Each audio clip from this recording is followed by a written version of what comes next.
Hey everybody, this is episode 50 of the Nitty Gritty Real Estate Podcast with the Tom J. Krieger team, and on this episode we are talking about rent versus buying. Let's go.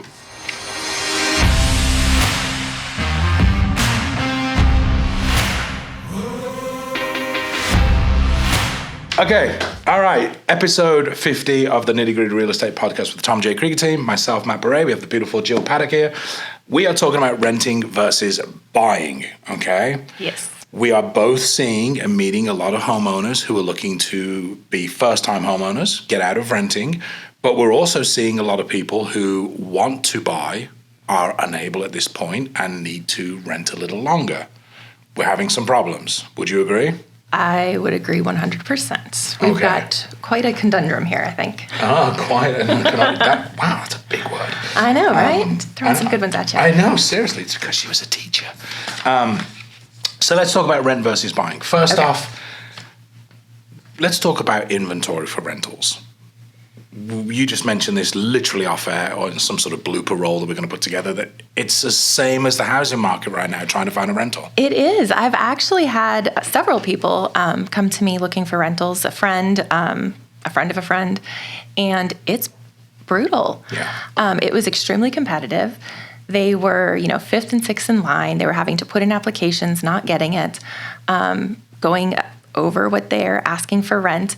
It was very much the same as the housing market. And what got to me was the fact that, well, no, they're not in a position to buy at the moment. They could have gotten a house for cheaper. Mm-hmm. For less per month, they could have gotten a house. Yeah. But unfortunately, like you said, sometimes it's just not there and you got to rent a little bit. Yeah, you got to, and that's true. Everybody's situation is different. Mm-hmm. Financial situation, familiar situation, everything's different. So some people sadly can't afford to buy right now, and that's okay. They're working on it, but they have to rent. And as you said, they are possibly being taken advantage of and having to pay more because of where we've come from in the last 18 months. And if we really boil this down, the rental market has gone nuts. We were talking about this a minute ago, a lot of landlords who were basically not being paid their rent on time, and their tenants were living there, kind of rent free. So landlords were losing money, month over month over month over month, potentially 12 months of losing money. They then are legally allowed to evict that tenant when the moratorium ended. And they've got one or two things. They've either lost 12 months of rent / income, and they can sell the property and, be done with it and cash in on their equity, or they can increase their monthly rent to cover the loss, and it's the renter that has to pay for it. Potentially sometimes doubling what the rent naturally would have been to what it is now to make up for that loss, and renters have taken it in the shorts, basically. Yeah, they have. And I mean, kind of like you said, that mortgage is due whether or not the renter's paying. Mm-hmm. So in a lot of instances, I think, the landlord is pulling from their own personal assets to cover the rent so that they don't, go into default on their mortgage. Yeah. And like you said, they're scrambling to try to make up for it.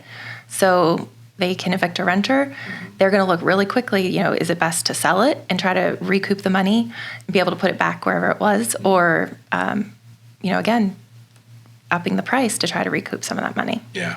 Now, there are people out there who, and this, absolutely shocked me. There was a recent report in the Journey Towards Financial Freedom survey that basically Americans don't feel that owning a home plays into their financial wellness. That to me blows my mind.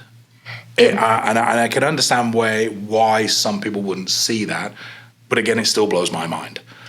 It blew my mind at first, too. And then I thought about it, and I was, we're in it day in and day out. Mm-hmm. So we see the value of somebody's house. We go for a listing appointment. We see what they owe on it. We see that the value is, what kind of equity they have. So we're familiar with seeing that.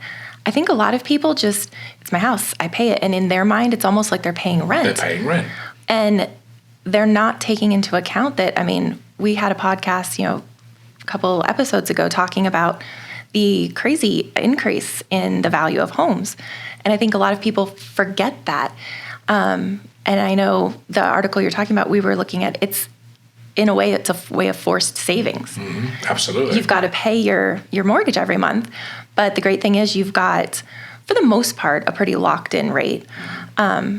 your taxes and your insurance can change that a little bit. But for the most part, you're not looking at dramatic jumps, and you're just paying it because you got to live there. Yeah. And you forget that house becomes worth more and more over time. Yeah, no, absolutely. And I think that's so true, because when you buy a house, you're so excited about what's your monthly payment going to be, what's your interest rate, all those kind of numbers. You buy the house, you close on the house. You can't forecast in 3 to 5 years' time, like, how much is my house going to be worth? Because, again, appreciation rates change. We were in the 5% appreciation rates until 2020 here, and now here we are at like 17.9% appreciation. You can't forecast that realistically. No.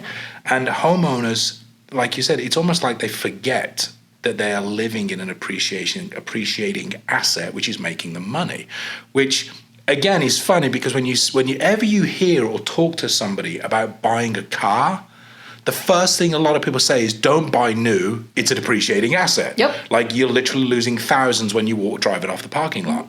But you don't hear people in the same mindset stop people and say, why are you renting? Buy a house, that's an appreciating asset. They don't think like that. They don't think like that. And I think especially first-time home buyers, they don't realize that it's actually attainable. Mm-hmm. That's very true. I think it seems like it's something, especially if you've just been renting, you've got this in your head that, like, I have to have 20% down. I have to have fabulous credit. And I think you build it to more than it is. And if a lot of renters would take a look and talk to, again, a real estate agent knowledgeable in their area and a good loan officer, they can create a plan where they can buy something. It's not unattainable. Mm-hmm. But I do think a lot of people get locked into that, like, I can never afford a house. Yeah. Hey everyone, we want to interrupt this episode to let you know that we are a Keller Williams Southern Arizona franchise. Also, we are licensed realtors practicing equal housing. Now, let's get you back to the podcast. And so, and also what's a lot of renters, and I would say most renters, don't realize that when they sign a rental agreement with a fixed monthly payment, and we'll just use easy numbers and say $1,500 a month, there's 25% of that is more than what the mortgage is for that landlord to pay, because that landlord is taking into account possibly 10% for a property management company to manage that rental for them. Possibly 5% for vacancy in case they have several months where the home is empty. So they build that in. The renter basically is paying for the house to be empty the next time. Right? Just in case. 5% is probably being paid towards, if anything breaks, mechanicals and stuff like that. So maintenance fees. So there's 20% right there that a renter is paying over the actual mortgage price. Yeah. You're basically covering the landlord's needs. Yeah, I would say you're covering the something else happens. Yeah, the renter is really covering the landlord's what ifs. Yeah. So that rent on that 3-bedroom, 2-bath, if you were to buy the home, your mortgage would actually be cheaper than what you're renting right now. And a lot of renters don't see that. It's a case of, it's a monthly amount, I can afford it. Mm-hmm. It's an easy roof over my head. I've met with renters who try to say, we love renting because if anything breaks, we call the landlord, he fixes it. We don't have to go to Home Depot. We don't have to fix it if it breaks. We make a call, it's fixed within 72 hours, we're good. And I'm like, well, that's very easy and that's all very well and done, but like, you could still do that on your own home if you had like a home warranty or something like that. I was just going to say, you get a home warranty to cover your major systems. Yeah. And then you talk to your agent and get yourself, some people are just, they can't do home repairs. Get yourself a handyman, somebody that your agent will have somebody they know and trust and can send to you. And those few things that break here and there, hiring a handyman, you're still going to save money over renting. Absolutely. If you look at the numbers in gap wealth and in net worth, and so what net worth basically means, if you were to boil down all the money in your piggy bank, all the change down the back of your sofa, everything that you owned, if you boiled all that down and liquidated it, how much cash would you have at the end? These numbers are astounding. Shocking, really. For a renter in 2019, the average household net worth was $6,200, $6,270 to be precise. For the average homeowner, $254,900, right? $254,900 for the average homeowner, $6,270 for the renter. That is a massive spread, spread. $249,000 spread, $248,000 spread, actually. That's crazy. It's crazy and it's scary. It is scary. I mean, a renter gets derailed a little bit, gets sick for a while, has, a car accident, one little thing happens, and you get derailed off of something being a $6,000 bill. Your money is gone. Something happens to a homeowner, whatever it might be, they have choices. They have options. Yeah. They've got ways to pull money and not have to panic. Mm-hmm. Yeah, if you are a renter, and trust us, we understand reasonings why you may be a renter, and that's okay. I've been a renter. You've been a renter. Like, we've all been renters at some point, whether it's an apartment, a home, whatever it is. As a renter, you will never, ever, ever see a return on your money of the rent that you pay every month. You just won't. No, you won't. And quite honestly, you're paying somebody rent. They're cashing that money. They are making money off of you. And quite honestly, they could give you a 30-day notice tomorrow and tell you to get out. They could. I mean, it's there's so much uncertainty there. Yeah, you are paying for somebody else's asset. Yeah. And I'll tell you this. So back in 2011, 2012, and 13, when I was first in the US, I was doing a lot of foreclosures. I was working with banks on foreclosing homes. There were renters who were paying their rent check to their landlord. That landlord wasn't paying the mortgage. He was just pocketing that. So they would get foreclosed on, and next thing you know, there's a knock on the door by this guy, 6'2", bald British guy, saying, "Hey, your home's been foreclosed on." They had no idea. I bet you made a lot of friends. And they've still got the check stub saying, "Look, here's our rent for the last 6 months, paid." And the landlord's literally just putting that into the bank account and not paying the mortgage. So you are very, very vulnerable as a renter. And you always will be. And you will not, I can't say this enough, you will never see a return on your money that you pay on a rental. To me, that's the big thing. And like you said, there's reason, like if you've just moved somewhere, if you're transitioning, there's all sorts of reasons to rent. But I think everybody in the long term needs to figure out, at what point am I going to buy? Yeah. And working towards that, figuring out the plan. If that's not for 3 years or 5 years, then it is what it is. But get that plan in place so that you start gaining equity, building assets. Yeah. So I think that is such a good point. If you are a renter right now and you think you are years away from owning a home, now is the time to connect with a realtor like Jill or a realtor like myself. Because if you don't put that plan on paper, it's just a dream. And a dream doesn't come to anything.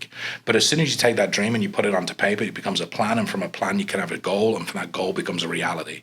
So sit down with an agent wherever you are, figure out a plan, meet with a lender, look at your numbers, and build a financial plan to become a homeowner and stop making somebody else rich. Well, and I think the other thing to mention to people that is intimidating, I do think people figure, I call an agent or I call a lender, and they're going to expect me to buy right away. They're going to force me to do something. Any good agent or any good lender is going to listen to your scenario, listen to your concerns, help you create a plan that you are comfortable with, and help you work towards that goal. Yeah. I had a conversation with somebody this morning. He wants a house, but now is not the right time. He needs to wait a little bit. That's fine. I don't mind. I'll be there with him. We'll keep an eye on things, and we'll be ready to move when he's ready. Yeah. Any good agent is going to do that. There's not going to be pressure. Yeah, no, it's so true. So there we go, my friends. If you are a renter, reach out to a realtor. If you're here in Tucson, you can reach out to Jill and myself. If you're in any other state or city and you don't know who to reach out to us. We will connect you. Doesn't matter where you are. And just bottom line, owning a home will provide one of the strongest foundations for building individual wealth and a lasting financial security for yourself, for your family, and your loved ones. So great episode, Jill. I think we smashed it. Great job. I think so. Episode 50 episodes of this podcast, which is bananas. That's just crazy. Guys, if you want to, go back and listen to some of the other ones. We've talked about investing. We've talked about buying 101, selling 101, the market, the rates. There's 50 great episodes of this podcast to go listen to. And until episode 51, we'll see you later. Hey, thank you for listening and watching the Nitty Gritty podcast here with the Tom J. Krieger team. If you are thinking about buying a home, selling a home, or even investing in real estate, please reach out to us. We are local here in Tucson, Arizona, but we are also connected to over 4,000 agents across the US. So again, looking to buy, sell, or invest in your hometown, reach out to us and let us connect you.